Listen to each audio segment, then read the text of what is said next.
Hello everyone, myself Parveen Yadav, working as an assistant professor in St. Andrews Institute of Technology and Management. And today we are going to discuss about interface, input-output interface from the subject Computer Architecture and Organization of CSE 4th SEM from unit number 4. So basically interface हमारे पास है क्या? जब हम किसी भी दो communicating device को उनके अंदर उनके पास कोई ना कोई डाटा अगर ट्रांसफर करना होता है तो हमें कोई ना कोई इंटरफेस चाहिए।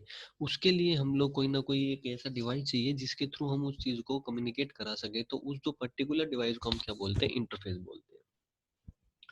अब यहाँ पे डिफरेंस क्या है कि हमारे पास जो प्रोसेसर है वो मेमोरी से डाटा लेगा या मेमोरी में डाटा को राइट करेगा। वहीं पे हो सकता है कि हमारी मेमोरी मेरे इनपुट आउटपुट डिवाइस से डाटा ले या इनपुट आउटपुट डिवाइस में डाटा प्रोसेसर मेरे पास इनपुट आउटपुट डिवाइस में डाटा को राइट आउट करे या वहां से डाटा ले। सो तब ये दोनों प्रोसेस मेरे पास चल रही है, memory to processor processor to input output. तो इन प्रोसेस को जब ये प्रोसेसर रनिंग में होती है तो उस टाइम पे हमें कोई ना कोई ऐसा डिवाइस चाहिए जो इन दोनों चीजों को आपस में इजीली कम्युनिकेट करा सके। तो उस पर्टिकुलर कंडीशन के लिए हमें क्या चाहिएगा? इंटरफेस। और जो डिवाइस हम लोग यूज करते हैं उसको हम बोलते हैं इंटरफेस। तो यहाँ पे वही चीज है, interface is a shared boundary between two separate components of the computer system which can be used to attach two or more components to the system for communication purpose. ये हमारे पास बेसिकली एक diagram है। हमारे पास यहाँ पे processor है, ये हमारे पास इनपुट आउटपुट डिवाइसेस है जिसमें कि हमने कीबोर्ड्स यूज किए हुए हैं, प्रिंटर्स यूज किया हुआ है, मैग्नेटिक टेप्स यूज किया हुआ हो सकता है, आपका मॉनिटर भी हो यहाँ पे, और भी कोई डिवाइसेस हो सकते हैं कई सारे। तो इन दोनों डिवाइसेस को कम्युनिकेट करने के लिए जो भी ये आपस में कम्युनिकेशन हो रहा है उनको कम्युनिकेशन कराने के लिए हमें कोई ना कोई बीच में इंटरफेस चाहिए। अब वो कौन कौन से इंटरफेस हो सकते हैं, किस किस टाइप के हो सकते हैं, वो भी देखेंगे। तो यहाँ पे आप लोग देख रहे हो कि हमारे पास तीन लाइंस हम लोग सेंड कर रहे हैं, that is data address control. तो यहाँ पे हमारे पास ये तीन बसेस यूज कर रहे हैं हम, जिनको हमने पहले भी डिस्कस किया हुआ है कि डाटा बस हमारे पास डाटा को सेंड करती है प्रोसेसर से मेमोरी के बीच में या इनपुट आउटपुट डिवाइसेस के बीच में, एड्रेस सेंड करती है मेमोरी और इनपुट आउटपुट डिवाइसेस के पास, और कंट्रोल हमारे पास सिग्नल सेंड करता है, right read and extra extra जो भी कंट्रोल सिग्नल्स होते हैं हमारे पास, वो सारे सिग्नल सेंड करता है प्रोसेसर से हमारे डिवाइसेस या मेमोरी के पास। सो इसी के बारे में हम डिस्कस करेंगे। सो फर्स्ट हमारे पास क्या है? ये हमारे पास है इनपुट आउटपुट इंटरफेस। हमने बात की डिवाइसेस को कम्युनिकेट कराने के लिए, इनपुट आउटपुट डिवाइस को कम्युनिकेट कराने के लिए प्रोसेसर से हमें क्या चाहिए? इनपुट आउटपुट इंटरफेस चाहिए।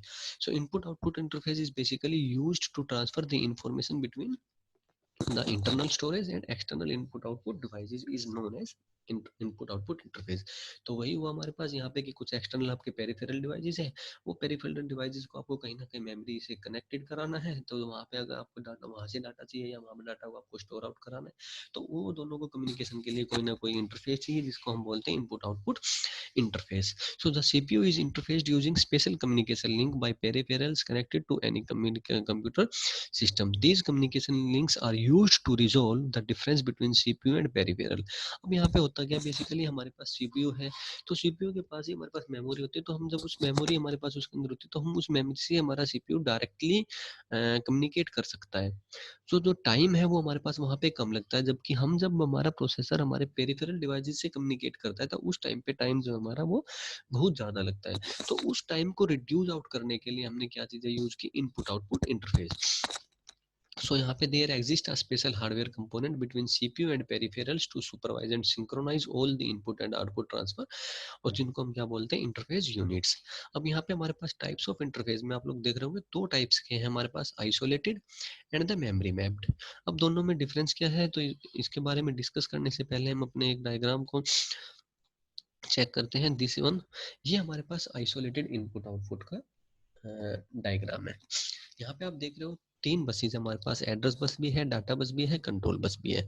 बट एक चीज आप देख रहे हो कि यहाँ पे मेमोरी अलग है हमारे पास, यहाँ पे इनपुट आउटपुट अलग है हमारे पास।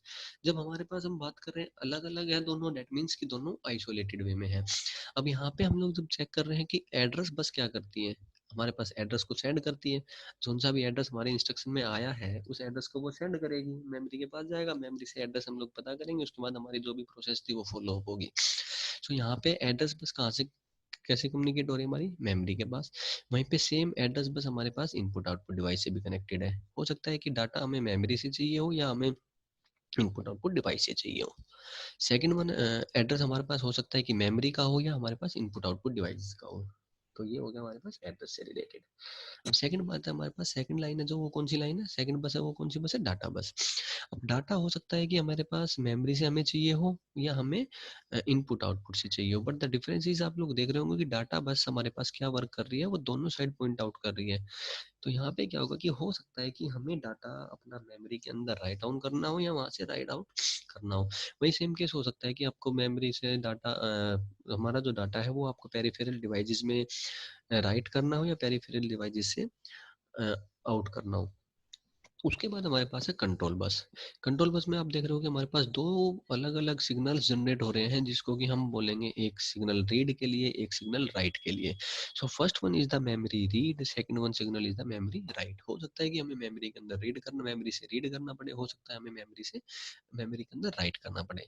And the same signal is generated from control bus in for input output interface, input output या peripheral devices also, that is to write in input output devices, or to write from, to read from input output device, or to write to input output और peripheral devices. ये आपका हुआ isolated input output. यहाँ पे आप लोग difference एक ये क्रिएट हो रहा है कि हमारे लिए मेमोरी के लिए एक अलग स्पेस है, इनपुट आउटपुट के लिए एक अलग स्पेस है, दोनों के लिए अलग अलग सिग्नल जनरेट हो रहे हैं, एक ही इंस्ट्रक्शन रन हो रही है, लेकिन वहाँ पे इसको मेमोरी में अगर सपोज करो कोई इंस्ट्रक्शन ऐसे आ रही है जिसको डाटा तो चाहिए मेमोरी से, और वो तो यहाँ से हम डाटा को रीड करेंगे, लेकिन राइट आउट किस में करना है, इंस्ट्रक्शन के पेरिफेरल डिवाइसेस में। तो दो अलग अलग इंस्ट्रक्शन यहाँ पे रन हुई। फर्स्ट कि हमें डाटा जो चाहिए वो कहाँ से चाहिए, मेमोरी के लिए, तो वहाँ पे एक अलग इंस्ट्रक्शन रन हो रही है। दूसरा हमें डाटा कहाँ पे राइट करना है, इनपुट आउटपुट डिवाइसेस में या पेरिफेरल डिवाइसेस में, तो एक अलग इंस्ट्रक्शन रन हो रही है। तो यहीं पे इसी यही एक मेन डिफरेंस है हमारे पास इन दोनों टॉपिक्स में। सो हमने यहाँ पे जो बात की डायग्राम के अंदर, वही हमने यहाँ पे लिखा भी हुआ है। ये एक डायग्राम आप इसको भी कर सकते हो करिए, अदरवाइज वो मेन डायग्राम है वहाँ पे क्लियर है, क्योंकि यहाँ पे कंट्रोल बस नहीं है जैसा कि आप देख रहे हो, और ये कम्युनिकेशन दिखा रखा है, लेकिन कंट्रोल बस के साथ कोई कम्युनिकेशन, बस यहाँ पे डायरेक्ट लिखा हुआ है नीचे पॉइंट आउट करके कि ये आपका कंट्रोल लाइन है, मेमोरी कंट्रोल लाइन दो, एक रीड के लिए एक राइट के लिए, वहीं पे एक इनपुट आउटपुट कंट्रोल लाइन है, एक इनपुट के लिए एक लाइन है राइट के लिए। तो यहाँ पे आपका अगर बस एक चेंज ये कर सकते हो कि यहाँ पे एक लाइन आप ट्रेस कर सकते हो और वो आपकी हो जाएगी कंट्रोल बस। अच्छा, जो डेफिनेशन है वो हमने जो डिस्कस किया वही लिखा हुआ है। We have isolated input output with in which we have common bus, that is data and address bus. जो बस हमारे पास कॉमन है फॉर इनपुट और मेमोरी, बट सेपरेट रीड और write signal control lines for input output. Means memory के लिए read और right एक अलग सिग्नल है और इनपुट आउटपुट के लिए दो अलग सिग्नल्स हैं। So when CPU decode instruction, then if data is for input output, then it places the address on the address line and set input output read or write control line on, due to which data transfer occurs between CPU and input output। जो हमने बात की, हमने क्या बात की, ये हमने डायग्राम की बात की थी। अब यहाँ पे क्या हो रखा है कि हमें कोई ना कोई एड्रेस चाहिएगा, एड्रेस चाहिएगा तो एड्रेस चाहिएगा, कोई ना कोई एड्रेस चाहिए, तो वो यहाँ पे हमारे पास क्या होगा कि इनपुट आउटपुट का भी हो सकता है एड्रेस, हो सकता है कि जो हमने भी डिस्कस किया था कि मेमोरी से डाटा लेना हो, यहाँ पे डाटा को राइट आउट करना हो, तो आपका डबल इंस्ट्रक्शंस लगेंगे, डबल इंस्ट्रक्शंस लगेगी तो एड्रेस बस में भी हमारे पास डबल डबल अलग अलग एड्रेस आएंगे। एक बार वो मेमोरी का एड्रेस आएगा डाटा उठाने के लिए, फिर एक और दोबारा एड्रेस आएगा डाटा को राइट करने के लिए। अब वही चीजें यहाँ पे डाटा बस भी होगा, हो सकता है डाटा यहाँ से उठाने के बाद यहाँ पे प्रिंट, यहाँ पे इनपुट आउटपुट या पेरिफेरल डिवाइसेस में राइट करने के लिए। तो ये तो बेसिकली आपका होगा input output in isolated input output device. ये हमने यहीं पे discuss the address for input output, यहाँ पे हाँ यहाँ तक हो गया। इसके बाद as the address space of memory and input output is isolated and the name is so, means address memory के लिए अलग एड्रेस स्पेसिंग होगी, एक इनपुट आउटपुट के लिए एक अलग सी मेमोरी स्पेसिंग होगी। अब दोनों के लिए अलग अलग मेमोरी स्पेसिंग होगी, तो यहाँ पे हमारे पास जो मेमोरी एड्रेस है वो तो हमारे पास वही रहेगा जिसको मेमोरी एड्रेस बोलते हैं, जबकि इनपुट आउटपुट का जो एड्रेस उसको होगा उसको हम क्या बोलेंगे, पोर्ट्स। तो यहाँ पे here we have different read और write instruction for both input output and memory। उसके बाद हमारे पास है memory mapped. Memory mapped basically क्या है कि जो मेमोरी है और इनपुट आउटपुट है वो एक साथ ही है हमारे पास, ठीक है, तो ये एक डिफरेंस है। यहाँ पे हमारे पास जो अलग अलग चीजें थी वो यहाँ पे एक साथ है। In this case every bus is common due to which the same set of instructions work for memory and input output, hence we manipulate input output same as memory and both have the same address space, due to which addressing capability of memory becomes less because some part is occupied by input output. अब यहाँ पे आप देखो, suppose करो कि हमारे पास 0 से start हो गया 1024 तक मेमोरी था, ये एक अलग एड्रेस स्पेस लिया हुआ है। बट यहाँ पे अगर 0 to 102 0 से लेकर 1024 तक मेमोरी स्पेस है, तो उसी में कुछ स्पेस हमारे पास इनपुट आउटपुट डिवाइसेस के लिए भी हो गया है, और बाकी जो रेस्ट बचा है वो मेमोरी के लिए बचा है। सो जब मेमोरी के लिए बचा है तो उसका कुछ स्पेस यहाँ पे कम हुआ है इसके कंपैरिजन में। दूसरा, एड्रेस बस, डाटा बस और कंट्रोल बस। जो कंट्रोल बस यहाँ पे अलग अलग सिग्नल्स यहाँ पे सेंड कर रही थी, राइट सिग्नल और रीड सिग्नल, वो यहाँ पे अब सेम ही एक ही इंस्ट्रक्शन में वो सेंड हो जाएगा। कंट्रोल बस एक ही इंस्ट्रक्शन से सेंड करेगी, क्योंकि हमारे पास जो कंप्लीट एड्रेस है वो यही है हमारे पास। हमें डाटा कहाँ पे चाहिए, यहीं से डाटा चाहिए, यहीं पे इसी के अंदर कहीं ना कहीं हमें राइट ऑन कर देना है डाटा को। यहाँ से डाटा उठा के यहाँ पे हमें राइट कर देना है। तो यहाँ पे इनपुट आउटपुट के कुछ स्पेसिस है, उसके मेमोरी स्पेसिस है, तो उसी में कुछ ना कुछ डाटा में राइट करना है या रीड करना है। तो यहाँ पे हमारे पास एक ही इंस्ट्रक्शन से हमारे सारे काम हो जाएंगे। अब डिफरेंस है, डिफरेंस बेसिकली क्या है कि मेमोरी एंड इनपुट आउटपुट है सेपरेट एड्रेस। हमने टॉप में भी बात की, दोनों के लिए अलग अलग एड्रेस है। इसके एड्रेस को हम पोर्ट बोलते हैं, ये हमारे पास नॉर्मल एड्रेसेस है। वही है यहाँ पे, all addresses can be used by memory, ठीक है। और यहाँ पे बोथ है वो same address space, due to addition of input output memory का जो स्पेस है वो कम हो जाएगा। Same instruction can control both input output, यहाँ पे हमारे पास सेपरेट इंस्ट्रक्शंस को रन करना पड़ेगा। In this input output address are called ports, जबकि यहाँ पे हमारे पास नॉर्मल मेमोरी एड्रेस है दोनों के लिए। ये हमारे पास लार्जर इन साइज है, क्योंकि बसेस हम लोग एक्स्ट्रा बस यूज कर रहे हैं, एक बस एक्स्ट्रा बस यूज हो रही है हमारे पास, जो कंट्रोल सिग्नल्स को सेंड कर रही है।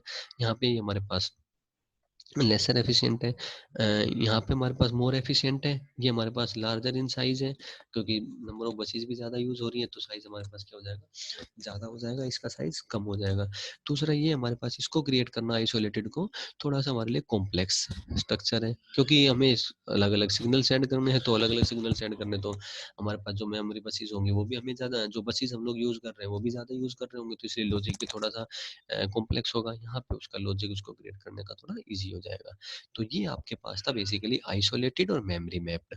अब यहाँ पे हमारे पास नेक्स्ट है मोड्स ऑफ ट्रांसफर।